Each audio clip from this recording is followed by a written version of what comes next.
नमस्कार, मैं हूं आपके साथ सृष्टि श्रीवास्तव। पहलगाम हमले का जवाब भारत ने ऑपरेशन सिंदूर से दिया। भारतीय सेना की एयर स्ट्राइक में आतंकी ठिकाने तबाह हो गए।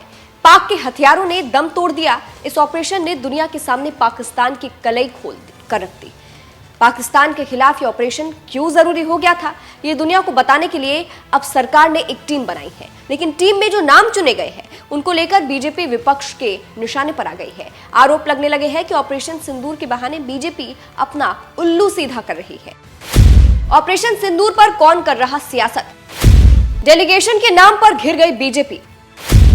बीजेपी की लिस्ट पर मचा बवाल। कांग्रेस में सेंध की तैयारी कर रही बीजेपी।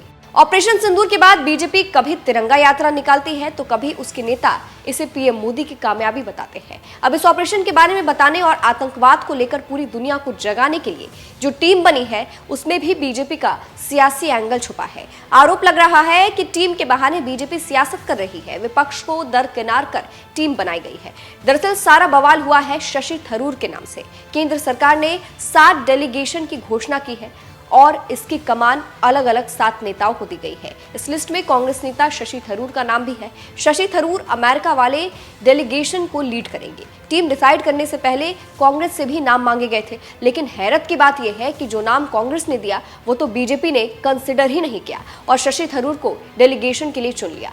कांग्रेस ने बाकायदा बयान जारी कर अपना रुख साफ किया है। कांग्रेस नेता जयराम रमेश ने एक्स पर लिखा, 16 मई की सुबह संसदीय कार्य मंत्री किरण रिजिजू ने कांग्रेस अध्यक्ष मल्लिकार्जुन खड़गे और विपक्ष के नेता राहुल गांधी से बात की थी। उन्होंने विदेश भेजे जाने वाले डेलीगेशन के लिए 4 सांसदों का नाम मांगा था। कांग्रेस ने आनंद शर्मा, गौरव गोगोई, डॉक्टर सैयद नसीर हुसैन और राजा बरार के नाम दिए थे। अब इन 4 नामों में से किसी का नाम भी डेलीगेशन में नहीं लिया गया और जो नाम नहीं दिया गया वो इस लिस्ट में सबसे ऊपर था। ऐसे में सवाल उठ रहे हैं कि क्या बीजेपी टीम चुनने में भी राजनीति कर रही है, क्योंकि पिछले कुछ समय से शशि थरूर बीजेपी के चहीते बने हुए हैं और यही बात कांग्रेस को खटक रही है।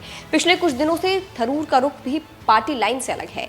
पिछले दिनों शशि थरूर ने पीएम मोदी की तारीफ करते हुए सीज फायर पर पार्टी से अलग स्टैंड अपनाया था। उन्होंने कहा था, ऑपरेशन सिंदूर पाकिस्तान और दुनिया के लिए मजबूत संदेश है। भारत ने 26 बेकसूर नागरिकों की मौत का बदला लेने के लिए सटीक कार्रवाई की। पीएम मोदी ने पाकिस्तान के साथ तनाव को बहुत कुशलता के साथ संभाला। थरूर के इस बयान के बाद कांग्रेस ने आक्रामक रुख अपनाया।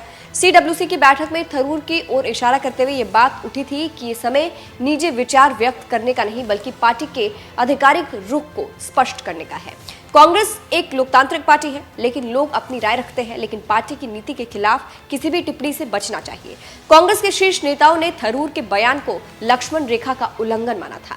ऐसे समय में थरूर का नाम सरकार के डेलीगेशन में आया तो वो अपनी ही पार्टी में घिर गए। वहीं सरकार के डेलीगेशन में शामिल होने के बाद शशि थरूर ने मोदी सरकार का आभार जताया।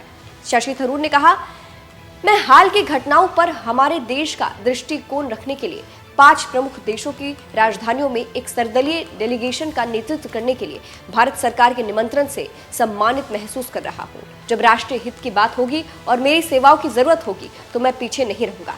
ऑपरेशन सिंदूर पर भारत का पक्ष रखने वाले डेलीगेशन का नेतृत्व करने वाले सांसदों में बीजेपी से 2 सांसद रविशंकर प्रसाद और बैजयंत पांडा है। जेडीयू के एक सांसद संजय कुमार झा, डीएमके के कनिमोझी करुणानिधि, एनसीपी एसपी की सुप्रिया सूले, शिवसेना शिंदे गुट के श्रीकांत एकनाथ शिंदे शामिल है। अलग अलग पार्टी के इन 7 सांसदों के नेतृत्व में डेलीगेशन 23 या 24 मई को भारत से रवाना होगा। दुनिया के बड़े देशों, खासकर संयुक्त राष्ट्र सुरक्षा परिषद के सदस्य देशों में जाएंगे। वहां बताएंगे कि आतंकवाद के खिलाफ भारत का दृष्टिकोण क्या है और ऑपरेशन सिंदूर के तहत पाकिस्तान के खिलाफ एक्शन क्या और कैसे लिया गया।